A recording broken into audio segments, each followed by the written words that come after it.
Line சாக்லேட்ஸ்ல பாதாம், dates, chocolate மூணும் இருக்கு. ருசிக்கு சாக்லேட், அயன் சத்துக்கு டேட்ஸ், புரோட்டீனுக்கு பாதாம். தாத்தா ரொம்ப டெலிஷியஸா இருக்கு. Lion choco dates. மாண்புமிகு பேரவைத் தலைவர் அவர்களே,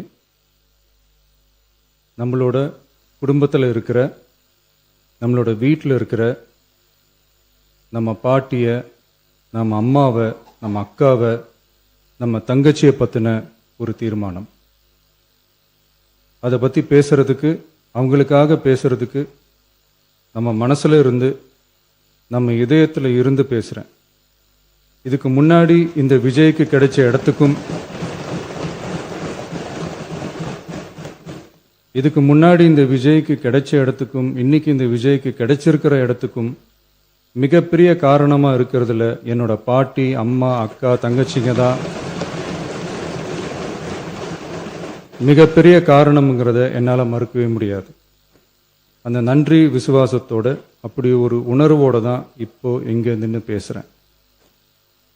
பெருசாக பணம் இருந்துட்டா ஒரு வீட்டுக்கோ, பெரிய பொருளாதாரம் இருந்துட்டா ஒரு நாட்டுக்கோ பெரிய பேர் வந்துடும்னு சில பேர் நினைக்கலாம். ஆனால் உண்மையாகவே ஒரு வீட்டுக்கோ ஒரு நாட்டுக்கோ எப்போ பெரிய பேர் கிடைக்கும் தெரியுமா? அந்த வீட்டு பெண்கள் தனிப்பட்ட முறையில் சமூகத்தில் உயர்ந்தாதான் பெரிய பேர் ஒட்டுமொத்த சமூகத்துக்கே கிடைக்கும். நம்ம தமிழ்நாட்டு மண்ணில் சங்க காலத்தில் இருந்த அன்னைக்கும் சரி இன்னைக்கும் சரி மிகப்பெரிய அடையாளமாக இருக்கிற பெண் ஆளுமைகள் நிறைய பேர் இருக்காங்க. ஔவையார், காக்கை, பாடினியார்னு சங்க காலத்து ஆளுமைகள், கண்ணகி, மணிமேகலை, குண்டலகேசி, இவங்கெல்லாம் இலக்கியத்தில் நிலைச்சு நிற்கிறவங்க. ஆண்டாள், காரைக்கால் அம்மையார், இவங்கெல்லாம் ஆன்மீகத்திலையும் இலக்கியத்திலையும் உயர்ந்த இடத்துல இருக்கிறவங்க. ராணி வேலு நாச்சியார், குயிலி, அம்புஜம் அம்மாள், ருக்மணி லட்சுமிபதி அம்மாள், டாக்டர் முத்துலட்சுமி ரெட்டி அஞ்சலை அம்மாள், மக்கள் சேவகர் அஞ்சலை அம்மாள்னு நம்ம நாட்டோட விடுதலை போராட்டத்தில் கலந்துக்கிட்டவங்க. நம்ம தமிழ்நாட்டு பெண் ஆளுமைகள் நிறைய பேர் இருக்காங்க. சுதந்திர போராட்டத்தில் இருந்து சமூக நீதி போராட்டம் வரைக்கும் கலந்துக்கிட்டவங்க தான் நம்ம தமிழ்நாட்டு பெண்கள். அது மட்டுமா, கல்வி, அறிவியல், அரசியல், நீதி, நிர்வாகம், தொழில்நுட்பம்னு எல்லா டிபார்ட்மெண்ட்லேயும் இன்னைக்கு நம்ம தமிழ்நாட்டு பெண்களோட பங்களிப்பு பெருசாக இருக்குன்றத யாரும் மறுக்கவே முடியாது. அப்படிப்பட்ட நம்ம வீட்டு பெண்களுக்கு அரசியல்லையும் முன்னேற வழிவகை செய்யணும். அதுக்கு உரிய இடஒதுக்கீடு வழங்கணும். பெண்களுக்கு இடஒதுக்கீடு தர்றது ஏதோ சலுகைன்னு நினைச்சிடக்கூடாது. சமூக நீதி சார்ந்தது, அரசியல் அமைப்பு சார்ந்தது. மாண்புமிகு பேரவைத் தலைவர் அவர்களே, நம்ம நாட்டோட மக்கள் தொகையில் ஏறக்குறைய பாதி பேர் பெண்கள் தான். அதனால அனைத்து நிலைகள்லையும் பெண்களுக்கு சம அந்தஸ்து வழங்கப்படணும். அரசியலமைப்பு சட்டமும் அவங்களுக்கு சமத்துவ உரிமையை வழங்கித்தானே இருக்கு. நம்ம தமிழ்நாட்டை எடுத்துக்கிட்டாலும் ஆண்களை விட பெண்கள் தான் அதிகம். ஓட்டு சதவீதத்தில் கூட அவங்க தான் அதிகம். ஆனால் அவங்களுக்கான அரசியல் இடம்னு பார்த்தா 2021 சட்டசபையில் 12 பெண்கள் இருந்தாங்க. இப்போ இந்த 2026 சட்டசபையில் 23 பெண்கள் இருக்கிறாங்க.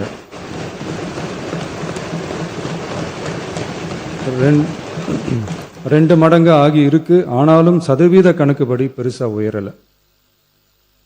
மாண்புமிகு பேரவைத் தலைவர் அவர்களே, ஒன்றிய அரசு 2023 ஆண்டு மக்களவை, அனைத்து மாநில சட்டமன்றங்கள் மற்றும் டெல்லி யூனியன் பிரதேச சட்டமன்றத்தில் பெண்களுக்கென 1/3 பங்கு தொகுதி ஒதுக்கீட்டை கட்டாயமாக்கி 106வது அரசியல் சாசன திருத்த சட்டத்தினை 2023 செப்டம்பர் 28 நிறைவேற்றி 2026 ஏப்ரல் 16 முதல் நடைமுறைக்கு வந்துள்ளது. இருப்பினும் மேற்படி தொகுதி ஒதுக்கீடானது மக்கள் தொகை கணக்கெடுப்பு மற்றும் அதை தொடர்ந்து நடக்கும் தொகுதி மறுவரையறை பணிகளுக்கு பிறகுதான் முழுமையாக நடைமுறைக்கு வரும் என்று தெரிவிக்கப்பட்டுள்ளது. மேலும் ஒன்றிய அரசு 2026 ஆண்டு 131வது அரசியல் சாசன திருத்த சட்ட மசோதாவையும் 2026 ஆண்டு தொகுதி மறுவரையறை சட்ட மசோதாவையும் தாக்கல் செய்து 2026 ஏப்ரல் 17 2/3 பங்கு உறுப்பினர்களில் ஆதரவு இல்லாமல் மசோதா நிறைவேறவில்லை. அவ்வாறு மக்கள் தொகை கணக்கெடுப்பு மற்றும் தொகுதி மறுசீரமைப்புடன் பெண்களுக்கான தொகுதி ஒதுக்கீட்டை இணைப்பதால் அதனை நடைமுறைப்படுத்த மேலும் பல ஆண்டுகள் காலதாமதம் ஆகலாம். மாண்புமிகு பேரவைத் தலைவர் அவர்களே, நாடாளுமன்றம் மற்றும் மாநில சட்டமன்றங்களில் மகளிருக்கென 1/3 தொகுதி ஒதுக்கீட்டு செய்து சட்டம் நிறைவேற்றப்பட்டிருந்த போதிலும் அதனை நடைமுறைப்படுத்துவதில் ஏற்படும் கால தாமதத்தினால் அச்சட்டம் நிறைவேற்றப்பட்டதன் நோக்கம் நிறைவேறாமல் காலம் தாழ்த்தப்படும் சூழ்நிலை உருவாகியுள்ளது. இது பெண்களின் அரசியல் உரிமையை மறுக்கும் செயலாகும். எனவே மகளிருக்கான தொகுதி ஒதுக்கீட்டை மக்கள் தொகை கணக்கெடுப்பு மற்றும் தொகுதி மறுவரையுடன் இணைத்து அதனை ஒத்திவைக்க கூடாது. மேற்படி தொகுதி ஒதுக்கீட்டை விரைந்து நடைமுறைப்படுத்துவதற்கு உரிய நடவடிக்கைகள் எடுக்கப்பட வேண்டும் என தமிழ்நாடு அரசு ஒன்றிய அரசை வலியுறுத்துகிறது. மாண்புமிகு பேரவைத் தலைவர் அவர்களே, நம்ம டிவிகே அரசு பெண்களுக்கான அரசியல் அதிகாரம் வழங்குறதுல முன்னோடி மாநில அரசாதான் இருக்கு. 4 பெண் அமைச்சர்கள் இருக்கிறாங்க. பெண்கள் பாதுகாப்புக்கு சிங்கப்பெண் சிறப்பு அதிரடிப்படை இருக்கு. பெண்களுக்கான பாதுகாப்புல பெண்களுக்கான இம்பார்ட்டன்ஸ்ல டிவிகே அரசு ரொம்ப கவனமா தான் இருக்கு. இனியும் அப்படிதான் இருக்கும். உள்ளாட்சியில பெண்களுக்கு 50% இடஒதுக்கீடு கொடுத்ததும் இன்னைக்கு ஆயிரக்கணக்கான பெண்கள் மக்கள் பிரதிநிதிகளா மாறி இருக்காங்க. அவங்களோட தலைமை பண்பும் ப்ரூவ் ஆகி இருக்கு. அதே மாதிரி பெண்களோட வெற்றியை சட்டமன்றத்திலையும் பார்லிமெண்ட்லையும் எக்ஸ்டெண்ட் பண்ண வேண்டிய நேரம் வந்துருச்சு. மாண்புமிகு பேரவைத் தலைவர் அவர்களே, இன்று இந்த பேரவையின் வாயிலாக பெண்களுக்கான 33% இடஒதுக்கீட்டை இனியும் தாமதிக்காமல் நடைமுறைப்படுத்த வேண்டும் என்று ஒன்றிய அரசை வலியுறுத்துகிறோம். இது பெண்களுக்கான சலுகை இல்லை, இது அவர்களுடைய ஜனநாயக உரிமை. இது ஒருவருக்கான வெற்றி அல்ல, இது இந்திய ஜனநாயகத்தின் வெற்றி. ஒரு பெண் அதிகாரம் பெறும்போது ஒரு குடும்பம் உயர்கிறது. ஆயிரக்கணக்கான பெண்கள் அதிகாரம் பெறும்போது ஒரு நாடே உயர்கிறது. மக்கள் தொகை கணக்கெடுப்பு மற்றும் தொகுதி மறுசீரமைப்புடன் பெண்களுக்கான தொகுதி ஒதுக்கீட்டை இணைப்பதால் ஏற்படும் காலதாமதத்தின் காரணமாக பெண்களுக்கான தொகுதி ஒதுக்கீட்டை ஒத்திவைக்க கூடாது என்றும் அதை விரைவாக அமல்படுத்த தகுந்த அரசியலமைப்பு மற்றும் சட்டப்பூர்வ நடவடிக்கைகள் எடுக்கப்பட வேண்டும் என்றும் தமிழ்நாடு அரசு ஒன்றிய அரசை வலியுறுத்துகிறது.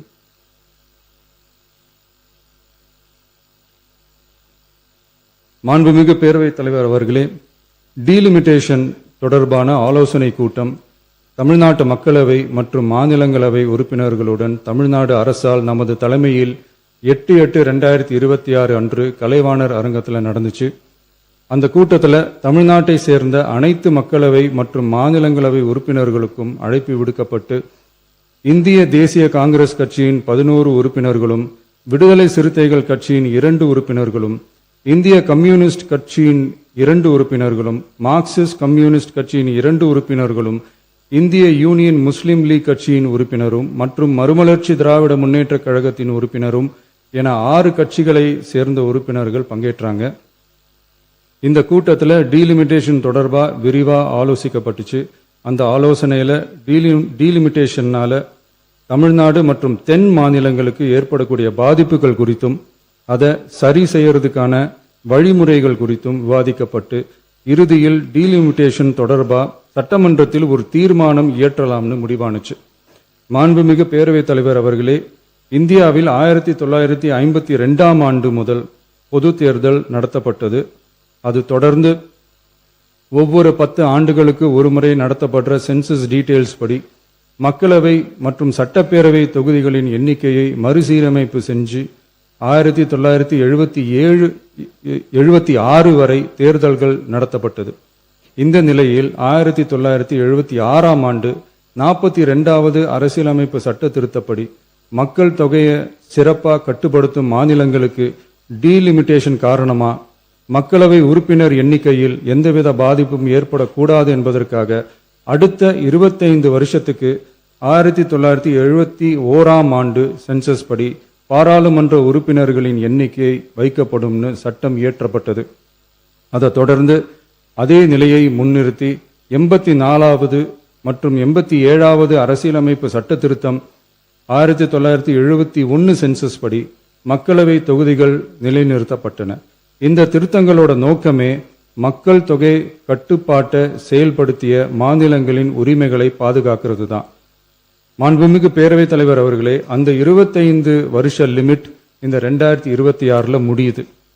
இதை முன்னிட்டு கடந்த 50 வருஷமா இருந்து வந்த டீலிமிட்டேஷன் தடையை அகற்றி 2011 சென்சஸ் அடிப்படையில் மக்களவை மற்றும் சட்டப்பேரவை தொகுதிகளின் எண்ணிக்கையை நிர்ணயிக்க நாடாளுமன்றத்தில் ஒரு மசோதா ஏப்ரல் 2026 அறிமுகப்படுத்தப்பட்டு அந்த மசோதா தோல்வியில் முடிஞ்சது.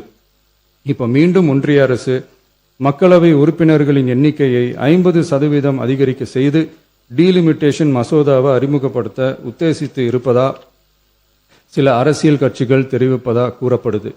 இந்த வரக்கூடிய மசோதா குறித்து 8/8/2026 பாராளுமன்ற உறுப்பினர்களோட நடந்த கூட்டத்தில் விவாதிச்சப்போ மேலே சொன்ன மாதிரி தற்போது அறிமுகப்படுத்தப்பட உள்ள மசோதா நிறைவேறினால் ஒவ்வொரு மாநிலத்துக்கும் தலா 50% மக்களவை உறுப்பினர்களின் எண்ணிக்கையை முதலில் அதிகரித்தாலும் அதனைத் தொடர்ந்து 2026 சென்சஸுக்கு பிறகு அரசியலமைப்பு பிரிவு ஆர்டிகல் 81(2)A அதன் கீழ் மாநிலத்தின் மக்கள் தொகையின் அடிப்படையில் தொகுதிகள் மறுசீரமைக்கப்படும். இப்படி செஞ்சா தென் மாநிலங்களின் பாராளுமன்ற உறுப்பினர் எண்ணிக்கை வெகுவா குறைய வாய்ப்பு இருக்கு. கடைசியில மக்கள் தொகை கட்டுப்பாட்டை சிறப்பாக செயல்படுத்தின தமிழ்நாடு உள்ளிட்ட தென் மாநிலங்களுக்கு பெரும் அரசியல் பிரதிநிதித்துவ அநீதி இழைக்கப்படும். சர்வ வல்லமை பெற்றதா டீலிமிட்டேஷன் ஆணையம் இருக்கு.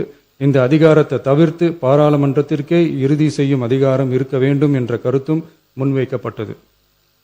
மாண்புமிகு பேரவைத் தலைவர் அவர்களே, தமிழ்நாட்டு உள்ளிட்ட தென் மாநிலங்கள் மக்கள் தொகை கட்டுப்பாட்டு திட்டங்களை சிறப்பாக செயல்படுத்தி பொருளாதார முன்னேற்றம் பெற்று வரும் நிலையில் கடந்த 50 ஆண்டுகளாக நடைமுறையில் உள்ள மக்களவை மற்றும் சட்டப்பேரவை தொகுதிகளின் எண்ணிக்கையை அப்படியே நிலைநிறுத்த வேண்டிய கட்டாய தேவை உள்ளது. எனவே தற்போதுள்ள மக்களவை உறுப்பினர்களின் எண்ணிக்கையான 543 என்ற அளவிலேயே நிரந்தரமாக வைப்பதற்கும் மாநிலங்களுக்கு இடையேயான எண்ணிக்கை பகிர்வை நிரந்தரமாக வைக்கவும், மேலும் தற்போது மக்களவை மற்றும் மாநிலங்களவையோட விகிதம் 2.2:1 என்ற அளவிலேயே நிலைநிறுத்த வேண்டும்.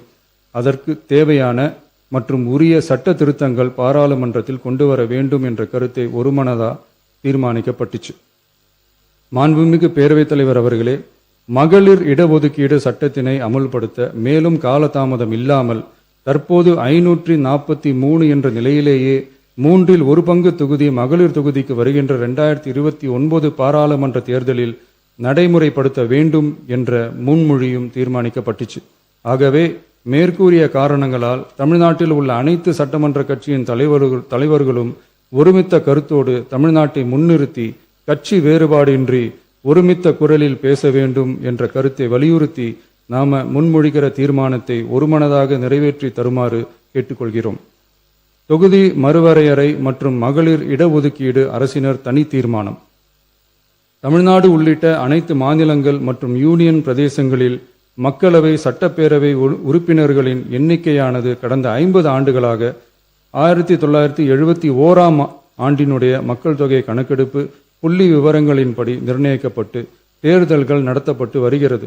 ஏப்ரல் 2026 பாராளுமன்றத்தில் கடந்த 50 ஆண்டு கால தொகுதி மறுவரையறை தடையை நீக்கவும் 2011ஆம் ஆண்டு மக்கள் தொகை கணக்கெடுப்பு அடிப்படையில் தொகுதி மறுவரையறை செய்திடவும் மக்களவை உறுப்பினர்களின் எண்ணிக்கையை 550 850 அதிகரிக்கவும் கொண்டுவரப்பட்ட அரசியலமைப்பு சட்ட திருத்த மசோதா தோல்வியடைந்தது. இந்நிலையில் மீளவும் மேற்குறிப்பிட்ட அரசியலமைப்பு சட்ட திருத்த மசோதா கொண்டுவரப்பட உள்ளது என தெரிந்ததின் அடிப்படையில் 1971க்கு பிறகு உள்ள எந்த மக்கள் தொகை கணக்கெடுப்பை அடிப்படையாக கொண்டு தொகுதி மறுவரையறை செய்தாலும் மக்கள் தொகையை சிறப்பாக கட்டுப்படுத்திய தமிழ்நாடு உள்ளிட்ட தென் மாநிலங்களின் நாடாளுமன்ற பிரதிநிதித்துவம் நிரந்தரமாக பாதிக்கப்படும் என்பது நிதர்சனமான உண்மை. ஒன்றிய அரசு அளித்த உறுதியின்படி மக்கள் தொகை கட்டுப்பாட்டு திட்டங்களை சிறப்பாக செயல்படுத்தி நல்ல பொருளாதார வளர்ச்சி கண்டு நல்ல சுகாதாரம் மக்கள் நல திட்டங்களை மேற்கொண்டு வரும் எந்த ஒரு மாநிலமும் தொகுதி மறுவரையால் பாதிக்கப்படாமல் பார்த்து கொள்வது ஒன்றிய அரசின் தலையாய கடமையாகும். எனவே தற்போதுள்ள மக்களவை உறுப்பினர்களின் எண்ணிக்கையான 543 என்ற அளவிலேயே நிரந்தரமாக வைப்பதற்கும் மாநிலங்களுக்கு இடையேயான எண்ணிக்கை பகிர்வை நிரந்தரமாக வைக்கவும், மேலும் தற்போது மக்களவை மற்றும் மாநிலங்கள் அவையினுடைய விகிதம் 2.2:1 என்ற அளவிலேயே நிலைநிறுத்த வேண்டும் என்றும், அதே வேளையில் பெண்களுக்கான 33% இடஒதுக்கீட்டை காலதாமதமின்றி தற்போது 543 தொகுதிகளின் அடிப்படையிலேயே 2029ஆம் ஆண்டு மக்களவைத் தேர்தலில் நடைமுறைப்படுத்த வேண்டும் என்றும் ஒன்றிய அரசை வலியுறுத்தி தமிழ்நாடு சட்டமன்ற பேரவை கீழ்க்கண்ட தீர்மானங்களை ஒருமனதாக நிறைவேற்றுகிறது. 1. நாடாளுமன்ற மக்களவையின் மொத்த உறுப்பினர்களின் எண்ணிக்கையை 543 என்ற நிலையிலேயே நிரந்தரமாக்க வேண்டும். 2. தற்போதுள்ள மக்களவை உறுப்பினர்களின் இடங்களின் எண்ணிக்கையை மாநிலங்களுக்கிடையே, அதாவது விகிதாச்சார பிரதிநிதித்துவம் தற்போதுள்ள அளவிலேயே நிரந்தரமாக்க வேண்டும். 3.